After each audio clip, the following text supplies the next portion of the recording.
Hey friends, and welcome to today's educational video where I will be going over forward fold. I know it sounds like a pretty basic pose in the grand scheme of things, but it's actually a really great baseline pose to go ahead and review to help find a little bit more mobility within the pelvis, within the low back, and just make sure that you're putting your body in the most optimal position to then again branch off and do these bigger poses with a little bit more ease, with a little bit more mindfulness, and really just a little bit better alignment and more mobility within that area of the body. So I'll go ahead and start with a standing forward fold. And so if you have restrictions within the backs of the legs or within the low back, and you find that you're trying to reach for the ground, finding that forward fold, and you kind of get stuck in that spot, and you're trying to reach your fingertips, reach your upper back as much as you can to try to get that aesthetic, get that forward fold. If this sounds like you, if you feel like this is where your body kind of gets stuck and you really feel like scooped in the low back, scooped in that tailbone, and you really feel like you're rounding through the upper back, try bending your knees and reaching your sit bones towards the sky. Find as much of a bend in your knees as you need to make that lift of the sit bones, lift of the tailbone happen.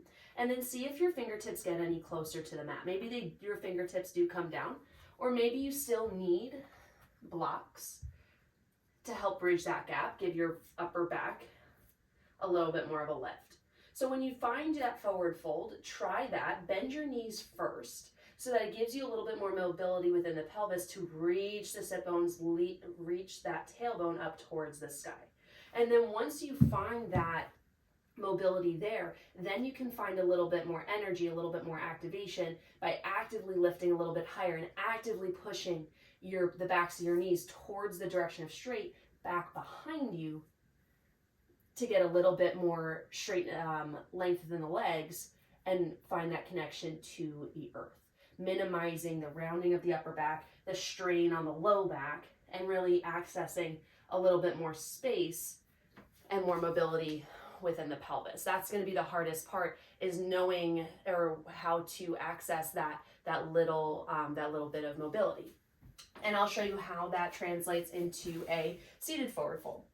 So when you come down into this position, if you have those restrictions I was mentioning, maybe the second you sit, you're scooped again, and your knees are bent, maybe your legs are straight, but you're really rounded, you're making that C curve with the entirety of your spine. So if that sounds like you, again, try to, before you start, kind of get the meaty part of your bottom out of the way so you feel that connection of your sit bones on the earth a little bit more directly. So try to scoop your tailbone back.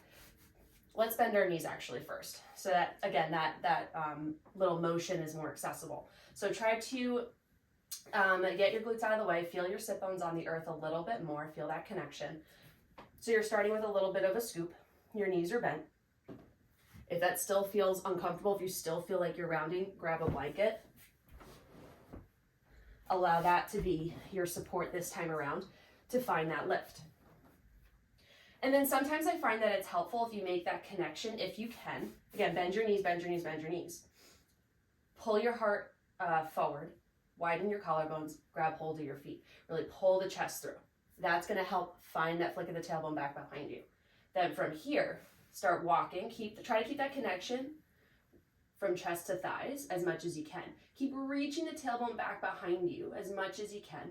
Keep pulling the chest forward. That connection is going to help you find as much length as you can within the back side of the body. And again, you might just be here. That's a-okay. You're still getting that movement. You're still accessing that pose in a different way. And then just walk your heels out as far as you can, as long as you can keep your spine nice and long and lifted, and you can still keep that action of reaching the tailbone, the sit bones back in space.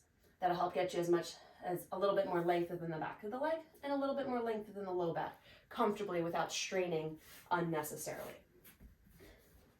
So again, the mobility within the pelvis and the low back, being able to find that space and allow your body to move within that space can be a little bit tricky. But again, being able to find that mobility and more baseline poses, and it will make it a lot easier to access that same motion in more challenging postures throughout class. So I hope you found this helpful, and I look forward to seeing y'all in my next class. Have an awesome day.